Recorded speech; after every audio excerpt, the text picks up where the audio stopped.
bassin grognard.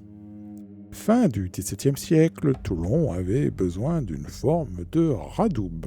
Cet ouvrage permettait de travailler au sec sans avoir besoin de coucher les navires en carène pour les entretenir ou les réparer. Ce qui consiste à coucher le navire sur le flanc, ce qui pouvait l'abîmer. C'est grâce à l'ingéniosité d'Antoine Grognard, né à Solliès-Pont en 1727, que le bassin numéro 1 en forme de radoub est devenu réalité. À Toulon, on n'a pas de marée suffisante pour travailler au sec. L'ingénieur Grognard imagina un caisson construit sur un radeau flottant dans la darse Vauban, ce qui ne manquait pas d'attirer la curiosité des riverains. Si le principe est simple, la mise en pratique est un peu plus compliquée.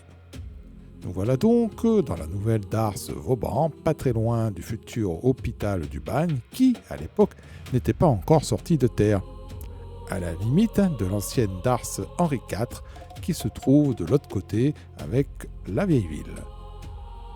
Pour réaliser le radeau, 258 mâts d'un diamètre variant de 54 à 81 cm furent assemblés. Le radeau mesurait 36 mètres de largeur pour 104 mètres de longueur. Afin de le maintenir à flot, 1820 tonneaux étaient fixés à l'aide de cordages. Un plancher fut ensuite installé sur l'ensemble de la structure pour compléter le radeau. Sur ce plancher venaient prendre place 22 fils de 7 taquets hauts de 1,30 m destinés à supporter la construction de la caisse. L'ensemble du radeau pesait 1958 tonnes. Il s'agissait d'une réalisation impressionnante pour l'époque, particulièrement gourmande en matières premières et en main-d'œuvre. Beaucoup de bois était nécessaire pour le radeau et pour le caisson étanche. Pour un vaisseau de 74 canons, 2670 mètres cubes de chêne et 270 mètres cubes de sapin étaient nécessaires. Une réserve de bois était présente dans l'arsenal. Ce bois provenait pour la plupart de Savoie, d'Auvergne ou des Pyrénées, mais aussi parfois des pays nordiques. En plus du bois acheté, quand le radeau fut récupéré, on s'aperçut que le bois n'avait pas souffert. Il a donc pu être réutilisé. Le caisson était divisé en plusieurs cloisons. Cela facilitait le pompage de l'eau en cas de voie d'eau et stabilisait l'ouvrage. Ce madrier et ce compartimentage servaient aussi à consolider le caisson, qui d'ailleurs était beaucoup trop grand pour être fabriqué à terre. L'immersion du radeau fut réalisée lorsque la caisse avait ses bords élevés de 2,5 m. Pour faciliter l'immersion du radeau, celui-ci fut chargé de caisses de boulets. Le radeau se déformait sous son poids, petit à petit en forme de U. Le radeau a bien évidemment été retiré. Le caisson est donc déplacé et mis à sa position finale. Les côtes furent élevées à 11 mètres, dont 5 mètres dans l'eau. Le caisson a été lesté avec les matériaux de construction de la forme. La profondeur des fonds était de 30 pieds, ce qui représentait un peu plus de 9 mètres. Le fond de l'eau était bien évidemment préparé pour recevoir le caisson.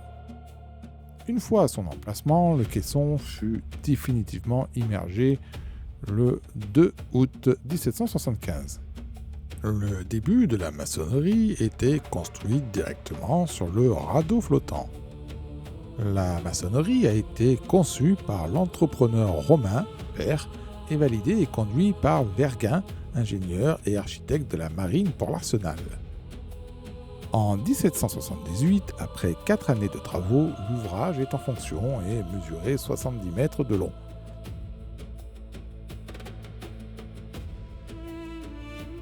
Tout un système d'évacuation d'eau était présent. Quand il est ouvert, il est au même niveau que la mer. Il suffit de rentrer le navire normalement dans le bassin. Une fois que c'est fait, on positionne le bateau-porte pour le couler en le remplissant d'eau. Il devient complètement étanche, surtout quand le bassin se vide de son eau. Ce bateau-porte est donc plaqué sous la pression de l'eau.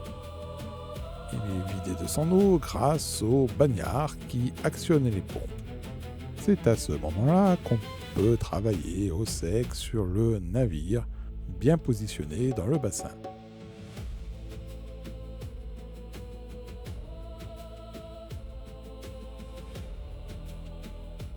Les bagnards étaient logés à proximité et pour la plupart sur d'anciennes galères ou navires désinfectés.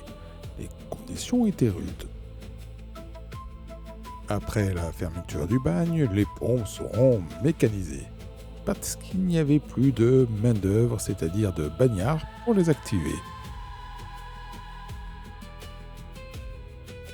D'autres bassins, beaucoup plus tard, voient le jour, mais c'est une autre histoire, peut-être pour une prochaine vidéo. À bientôt!